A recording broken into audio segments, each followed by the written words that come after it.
Roblox Forsaken has 10 survivors, from the survivalists to the support to the sentinels. Each survivor has their own playstyle, strategy, and most notably, difficulty. When it comes to which survivor you play in Forsaken, you will notice an extreme difference in how easy some survivors are to play compared to others. Like, a big difference, and that's what this video is. I had you guys rank all 10 survivors in order from easiest to hardest to master in the game. Basically, how hard it is to become an absolutely perfect player for said character. This ranking was done through my community posts, and I will be using your comments to support the placements throughout the video. If you're interested in participating in videos such as these in the future, you could subscribe to the channel to keep us updated and join my Discord server. I would really appreciate it. So let's begin the ranking with the Forsaken survivors from easiest to hardest.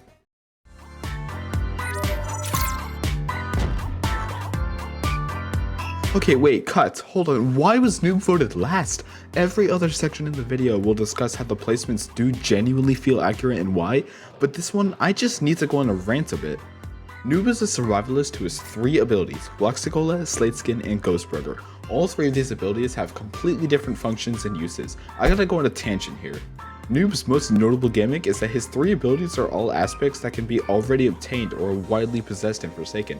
For example, Bloxicola is an ability of Noob's where you drink a Bloxicola to go faster, but this is also just something anybody can do, slightly altered version of these spawn around the map. Slate Skin is basically becoming invulnerable for a little bit, but this is just something that can be granted to you by both Dusikar's abilities to anyone, no matter who you're playing. Ghostburger is a bit more unique to Noob as only 007 and 2-Time can obtain the undetectability status effect, but either way, here's the thing about Noob. All 3 of his gimmicks are mostly states that you can obtain in the natural game environment, no matter who you play, plus having your other roster of abilities. Yes, Noob always has them at hand, but the big idea is that Noob can't really do anything unique, which makes his status as a survivalist relatively different from any other survivor in the game. But this gimmick for sure does not make them the easiest to play. You need to possess really good reaction time and spatial awareness to know the best time to use an ability, do you have enough time to use this ability, and what's the right ability to use given your current situation. But also, yes, Noob is a survivalist, the type of survivor in Forsaken who can't directly help their team by perhaps healing them or stunning the killer.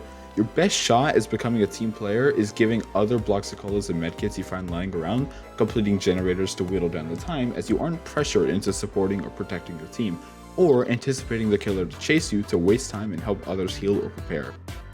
If you could stall the killer's time for at least 30 seconds, your job is done. You've provided at least some sort of usefulness in yourself being on the team by giving the killer net negative progression for spending more time to kill you than giving back. So yes, Noob admittedly does have ways to help his team, but none of these aspects come even close to just being a support or sentinel who are directly beneficial and meant to do tasks tied to their name. Here's some other opinions on why Noob should end up higher on this list. His abilities are very simple but are easily countered, putting him in a worse situation. If you can master when to use his abilities to not be countered, it's very rewarding. For a starter character, he's honestly pretty complex. Lots of his abilities have obtuse extra mechanics and lengthy consuming animations that are hard to account for if not prepared. You need to always be ready for a chase when playing Noob, which is hard for a new player. And yeah, both of these are very agreeable. In general, Noob either got completely forgotten about or completely misinterpreted for this ranking. The devs had a reason to make Elliot and Shaleski free. Noob was simply too complex for a starter character in Forsaken.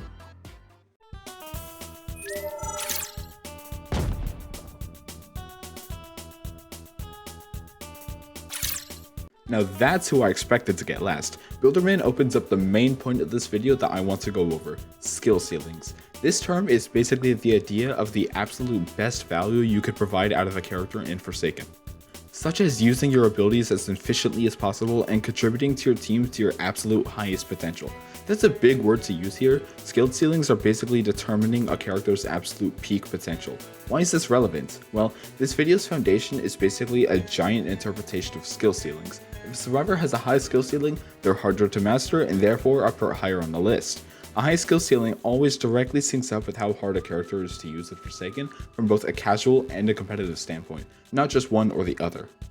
So this term will greatly influence the outcome of this ranking. So with that out of the way, why is Builderman the second lowest on this list? I personally think is the easiest survivor to play in Forsaken, and it seems the polls aligned with that pretty well. He has 2 abilities, both Sentry and Dispenser Construction, which need to be interpreted completely different for this ranking.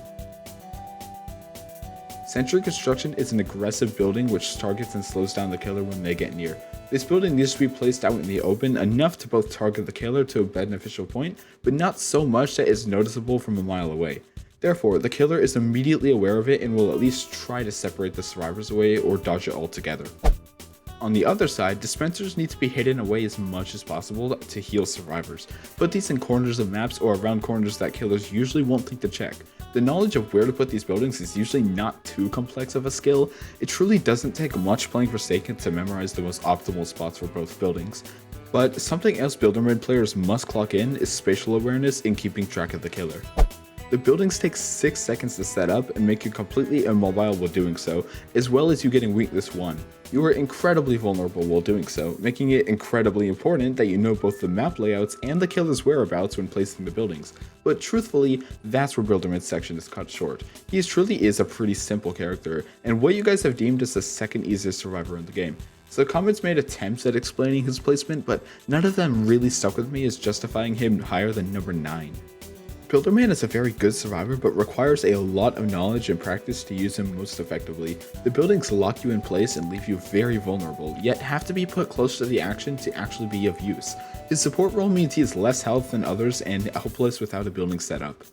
This is pretty simple explanation, since every killer except Jason can handle your turret or benefit from it in one shot. You're forced to be creative with placements.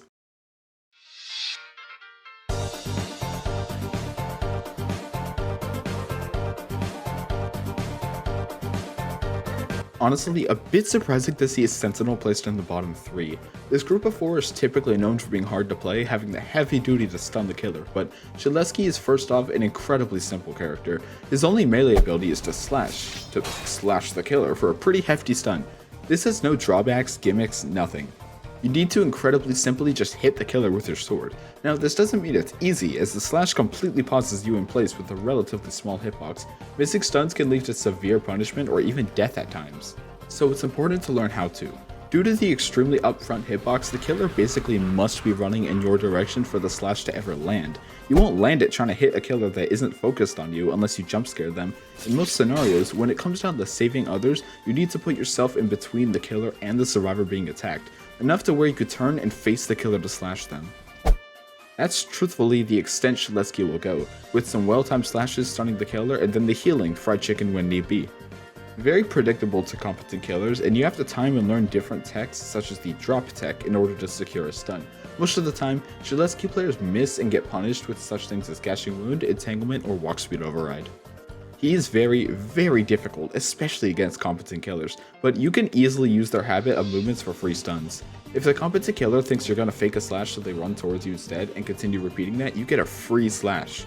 If they like to go back when you fake a slash, just don't slash. The biggest weakness of Shaleski is greediness, but as soon as you don't get greedy with stuns and focus on the killer's movements, he becomes far easier. In general, there is a lot less to say for Shed. He is a very simple character, even for a Sentinel, and I honestly do think that makes him play so low.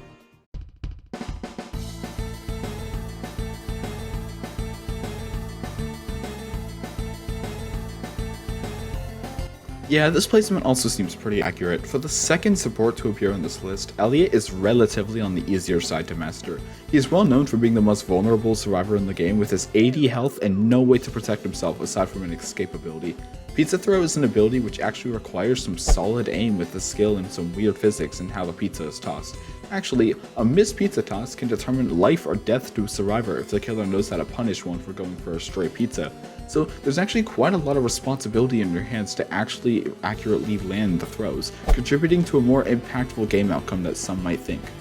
Secondly, when it comes to using this ability effectively, it's actually incredibly important to heal someone who's actually worth keeping alive. Yes, each survivor killed bumps the timer up by 30 seconds, but think about it. Why heal, say, a guest who you know is bad at the game and literally won't provide anything to the team? With exceptions like being put into a scenario where the round is about to end and a need to keep someone alive, realistically, you will get exponentially more value out of healing survivors who actually provide their own form of value to the game and team. Knowledge on the survivor's actual skill levels can drastically change how you play Elliot, and then of course you got Rush Hour. This ability is especially useful to get away from the killer, being genius ability design as Elliot is the most vulnerable survivor in the game. Combine all three of these aspects to how one plays Elliot, and it makes sense why he was placed a bit below the middle of the list. Here's some viewers' opinions to lay onto Elliot. With his recent nerfs, he's definitely hard to make use of and learn how to use his pizza throw. His rush hour can also be pretty annoying to learn when to use despite being so simple. When you need good stamina management to be able to loop the killer and save enough stamina to sprint away with rush hour, unlike Dusakar who you're normally targeted first and you have a lot of responsibility with sentinels and other survivors. This is why I never recommend starters to use Elliot. Elliot, while not hard to play, he's definitely hard to master. You're target number one almost all the time. Your pizza can be the driving force of a team, but both you and the killer know this. It's a game of cat and mouse, but the other 7 mice are dancing in the corner and you're the one getting eaten alive. Just like Dusakar, he relies a lot on his team. Unlike Dusakar though, he does have an ability to help him get away. Elliot's rush hour is really good when used in almost any situation, especially if your team helps you get away. The lucky thing about Elliot is that everybody wants to keep you alive so they can stay alive. With Elliot, although being extremely basic, also has probably the highest risks out of any survivor, and the highest skill ceiling for required skills like stamina management, juking, and item usage. You will be targeted, and the average sentinel will do nothing, and you have one move to gain a slight bit more distance. You have to know how to dodge every killer attack with your 80 and you die to 4 M1s. And not only do other Elliots heal you for the half, you can't heal yourself, so if you can master Elliot, you could basically master anyone else.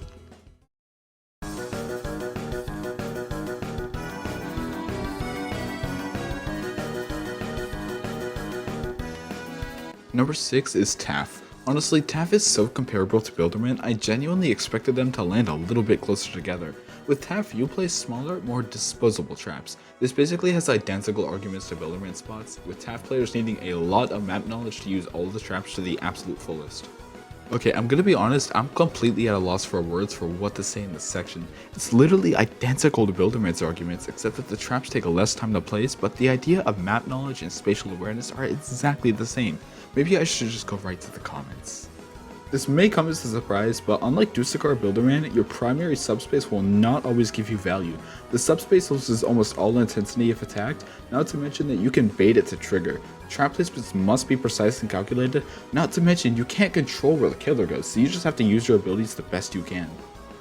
Yes, his abilities are intuitive and there isn't much of a real mechanical skill like reaction-based survivors, but knowing where and how to use traps is essential. If you place them in the same spot every time, killers will expect it and you'll get baited, and then half your kit is useless. But if you actually change positions, have various setups, don't play everything at one point, cut chases by interfering with his abilities, he could be insanely annoying.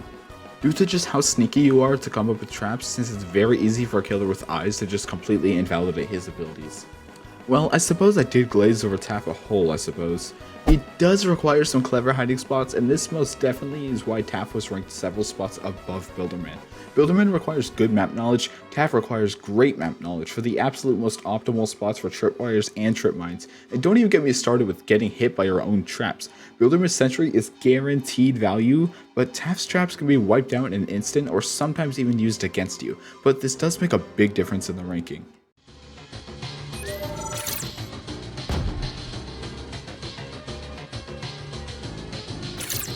This guy is so hard to place in literally every ranking I do. Like, how do you interpret chance? Well, this is probably the funniest part of this entire video, purely because your skill playing chance is entirely down to your resistance to gambling.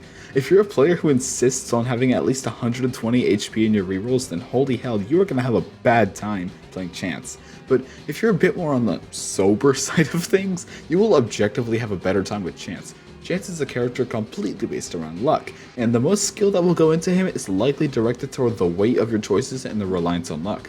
When using reroll, you have to make bold decisions of what HP will cut it for you, and occasionally some quick math to calculate if this is enough to survive the killer for 3, 4, or maybe even 5 hits. If you are too greedy, you'll end up rerolling for longer, stack up weakness, and likely get jumped by the killer. I think a healthy reroll mindset is around 100 health or over, and healing past 110 is flat out greedy. I even made a community post on this. When it comes out to the gun, I honestly don't think it's very hard to land at all. Going in first person to aim makes your world shockingly easier. If you haven't done this before, now is the time to start. Also, missing a gunshot is not nearly as punishing in around 70% of scenarios, as you aren't really anywhere near the killer.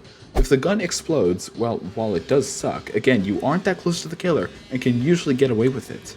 Realistically, I'm not sure how Chance could be ranked in a skill interpreting video when he's based on luck, so putting him around halfway was honestly the best it would get. But the gunshot is still incredibly predictable. For some reason, a lot of the time killers just don't care about punishing Chances when a gunshot misses and or explodes. Usually, he's just too far away to be worth the effort. Within a scenario of being chased, this is where Chance definitely needs to become a bit more skillful. Landing gunshots in chases is usually incredibly hard, as well as finding the time to use your coin flip if you're either extremely confident of a couple heads in a row, or a god at dodging in case you get weakness during the chase. If you're basically being chased as a Chance, there's a lot spinning through your head, actually making him incredibly skill-based and stressful at the same time. Needing to make drastic decisions quickly, especially during last man standing. Managing weakness buildup with your cooldowns can become incredibly stressful, especially when you're against a skilled killer.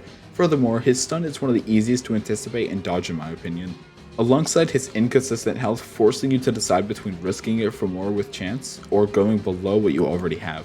Chance is interesting. He's all luck, making him really consistent. I do think it's good to know when to reroll and hotfix, and even after all that, you have to have good aim. It's almost necessary to learn all killer spawn locations just in case you can get a lot of weakness. If a killer catches you by surprise this Chance and you still have weakness, then you have to lock in and hope to figure out a good time to shoot and reroll. Chance is one of the worst survivors. As much as people, even me, love him, you have to accept that it's pretty bad. You either win the jackpot with your coin or get 15 weakness before one charge. His gun is amazing at helping teammates, and usually you're at a distance to help your team, which means if your gun explodes or misfires, you won't get punished probably. Chance is all about trying to get around the luck aspect of him and mitigating the damage to you and your team if you do get unlucky. If you get chased, be patient with your gun and use it if you absolutely have to. You don't want your gun exploding during the chase. All of these comments highlight Chance pretty well. I think this is the major turning point on the list where survivors switch to the way more complicated side, with 2 sentinels, 1 support, and 1 survivalist yet to rank.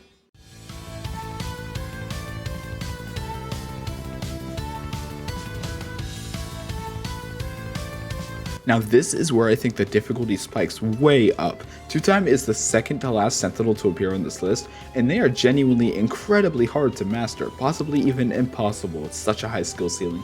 Prior to the rework, players were expecting this to be a decently tricky survivor, but nobody expected what would come out as this absolute beast of a sentinel.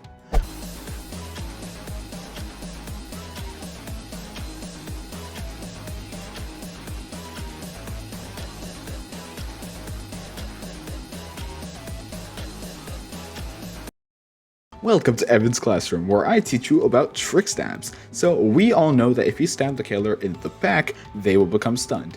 What if you threw all that logic out the window and tried this instead? Suddenly, stop running, let the killer run into you, stab forward into nothing, and kaboosh, that apparently counts as a backstab. Oh yeah, so 2-time has an extremely broken tech called trick stabbing. This is pretty difficult to pull off in 90% of scenarios, but this video is about absolutely mastering survivors, so you could probably imagine what a player who really knows what they're doing looks like with 2-time in their hands. 2-time places a ritual which marks where they respawn. All it takes is 2 backstabs or a few front stabs to achieve this second life, so once you get it, you respawn at the ritual.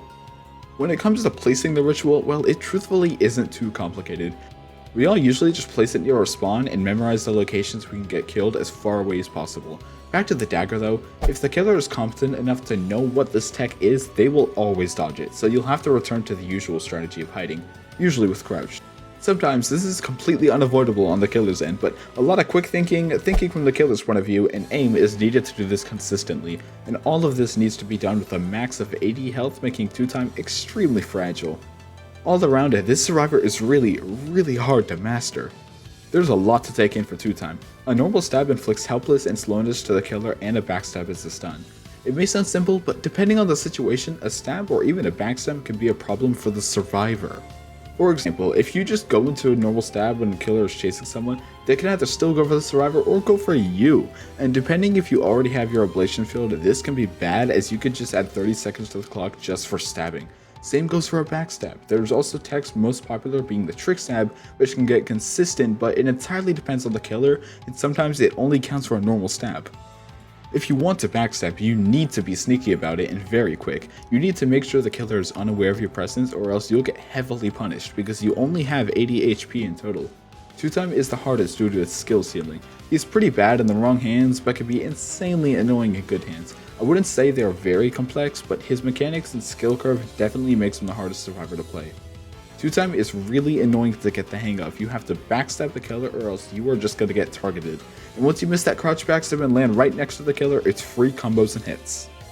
A good killer won't let themselves get backstabbed easily, and to do really anything, you gotta get up close and personal to the killer, which is of course dangerous. To hit backstabs, you gotta be sneaky, and then there's trick stabs, which are even more tech. Backstabs can be really hard to hit, even more so in the chase, and that minus 20 HP hurts a lot. And you also need to make sure you stay away from your respawn when you die, so you don't just get killed instantly because of the weakness.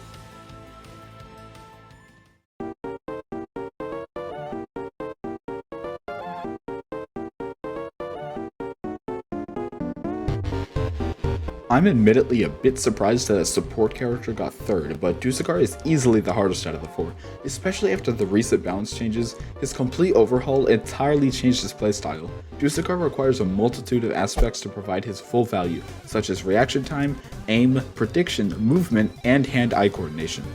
Yeah, a lot is going on here. Spawn protection can and is used to provide a quick shield to save a survivor from guaranteed damage such as gashing wound, or used when a sentinel misses a swing to protect themselves from a punishment. It requires pretty crazy reaction time, and not only prediction of the killer, but the survivor too, such as will this guest miss the block. And also, holding spawn protection on someone while sprinting away is really hard to do sometimes. It requires some pretty good positioning as well as cancel protection, and is even harder to maintain up close. Switching to Plasma Beam, this ability is a bit different, simply just while shooting a beam. In the heat of the moment though, it is incredibly important to not just have a skill in aiming for said survivor or killer, but actually making a quick decision to decide who should get hit, like does the survivor need the speed and overheal, or is it more valuable to slow down the killer in this moment? Yeah, Dusakar is a pretty complex survivor in this game, making him extremely bad for new players, and it takes a lot of maturity to use at max effectiveness. If you can't make value out of yourself as Dusakar, you are a throwaway easy kill with absolutely nothing to support or protect himself with. Every comment I read on Dusakar supported these exact points, such as no escape abilities and one ability to slow down the killer, and even then it takes a second to wind it up. He can be heavily punished a lot, which makes him such a complex character to play because he's in a good spot, but the only issue is that he has no way to protect or save himself. He has nothing to protect himself, and if he has his team on his back, then he could just pull all of it if not more of his weight. The problem is that it requires skill from both you and your team, which isn't guaranteed. If you're bad at Dusakar with a good team, you are a liability. If you have a bad team but are good at Dusakar, then you're target number 1 with a shiny neon shirt. And if you get good team and experienced on Dusakar, however, then the killer is going to cry, weep, seethe, and maul all over you. You can save a teammate who immediately saves you, completely halt a chase just long enough for a chance to hit that stun, and force a win. However, this amount of skill takes a lot of time to get and is very rage-inducing for the Dusakar who's trying. Dusakar's moves are extremely punishing when used, and he has no self-sustain. Also, knowing when is the best time to use the shield so it does not go to waste requires a lot of game knowledge. Plasma Beam has a small hitbox, and the hitbox originates from the staff instead of the main body, making it harder to aim as well.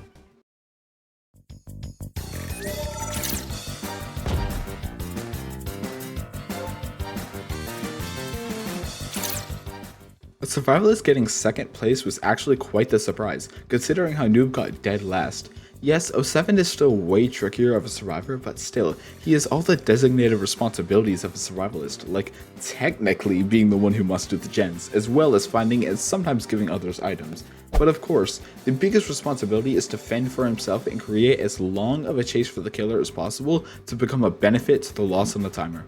How well do 07 players do at their job? Well, it greatly varies. 07 is incredibly hard to use effectively, let alone perfectly. Obviously, it entirely depends on the killer's skill and knowledge, but being able to send out a successful enough clone to waste the killer's time is always beneficial.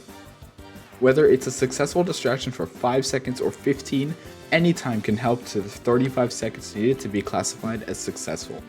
And when the player is good at 07, they are scarily good at him. People are unbelievably skilled at timing clones so well that you can't tell it ever happened. Sliding themselves behind the wall, and then a beautifully timed teleport, this takes an astronomical amount of time, knowledge, and practice, and movement to pull off.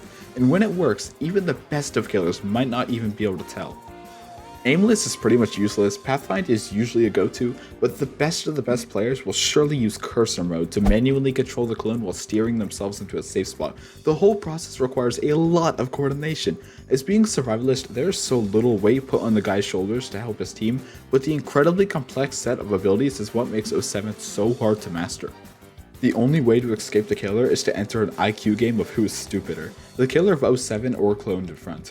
All jokes aside, a competent 07 is probably on par with a guest on Mastery. Like, yeah, the dummy skate is pay to win, but I'd use it, simply because it helps too, and 07 players who could swap movement types and clone parry can be a real nightmare, especially when you come across one.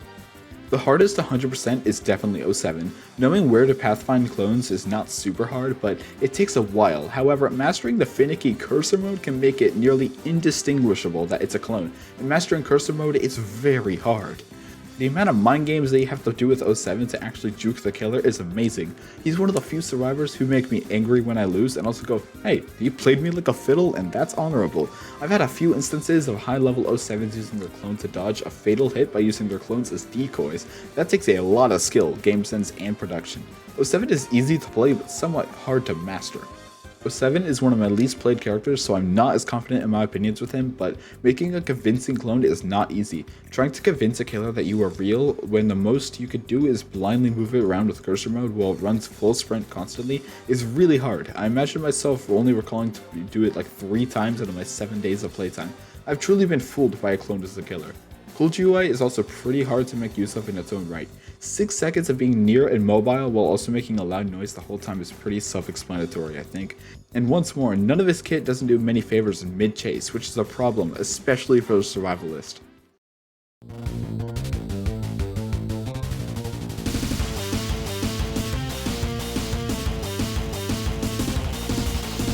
This is probably the most incredibly obvious placement I've ever made. I mean, come on, it's Guest Dude. This is the only survivor I think everyone can agree does not have a skill ceiling. A lot of videos have been made on the survivor's lack of effectiveness and poor design in Forsaken, and honestly, I get it. He's so incredibly hard to use for anyone, requiring literal perfect prediction skills, insane reaction time, and awareness of the killer at all times to put himself in between the survivor and killer. Guest got more than double the amount of votes as the top 2, and it was an absolute sweep. Landing a block requires the killer to swing at you, which you must be blocking for an incredibly short time to pull off. Most of the killers have a swing beyond the human's reaction time, which gets rid of that aspect and relies everything on prediction skills impossible to achieve.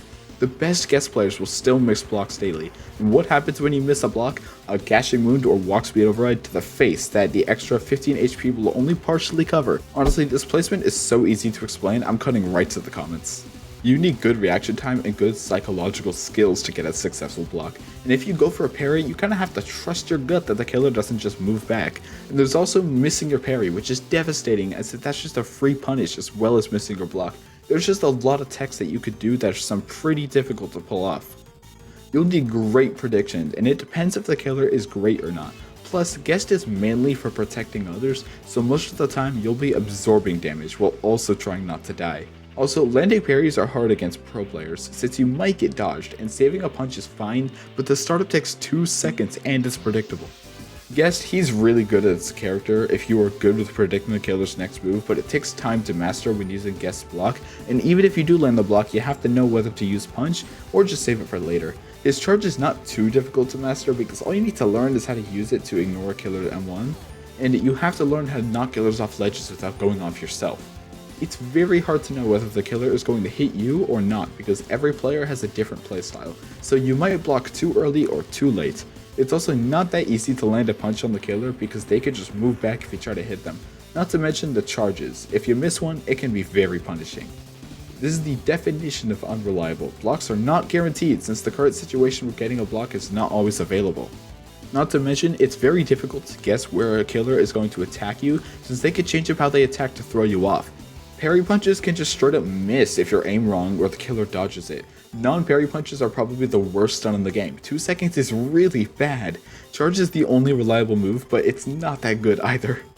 I didn't even bring up charges either, did I? They need to be timed incredibly well to cancel out a swing, distance the killer and survivor, or knock the killer down slopes. Failure in any of these leaves you with extremely vulnerability with the amount of slowness too you're given. Guest is by far the hardest survivor in Forsaken to master, commonly being deemed impossible to do so. And that's the ranking. So what did you think of the placements? Tell me down in the comments, and I hope you enjoyed. I understand the amount of ranking videos I posted in a row now, and I assure you the next video is quite a bit more interesting.